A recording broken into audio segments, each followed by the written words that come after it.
ও sound বক্সটা তো সুন্দর, ডিজাইনটা সুন্দর। এখানে কি ব্যাটারি দেখি তো একটু, পেন্সিল ব্যাটারি দুইটা, এটা খুব ভালো করছে। আগের যে ব্যাটারি সিস্টেমটা ছিল ওইটা হলো যে কেন রাখতো, সব জায়গায় পাওয়া যায় না, পেন্সিল ব্যাটারি সব জায়গায় পাওয়া যাবে। আগে তো এই ডিজিটাল ইটা ছিল না। বাহ, এটা উন্নত, আগের চেয়ে মান ভালো করছে। ও রে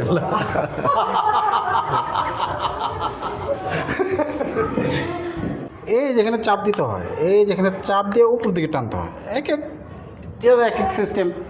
মানে আইকিউ খাটে বুঝতে হইব বিষয়টা আর কি। ঠিক আছে, আইকিউ না থাকলে কিন্তু শুরুতেই ভেঙে যেতে পারে। ঠিক আছে, বেশি চাপাচাপি করলে সিস্টেম না জানা ভেঙে যাবে। আচ্ছা, একসাথে দুইটা কাজ করবে না, এটা একটু দেখার বিষয়। কাজ করবে স্যার। এবারে যে এটা অনেকে জানে, অনেকে জানে না এটা এটা কোথায় ঢুকাবে। উল্টাপাল্টা ঢুকালে খুব দ্রুত নষ্ট হয়ে যাবে। এই যেখানে লেখা আছে MP3 ইন, এটা হলো অডিও আউট। আউট মানে এটা থেকে যদি অন্য কোথাও অডিও কানেকশন দেই, ইনে দিতে হবে। আর এটা হলো mic. Kids Education with Joy. Kidu Joy.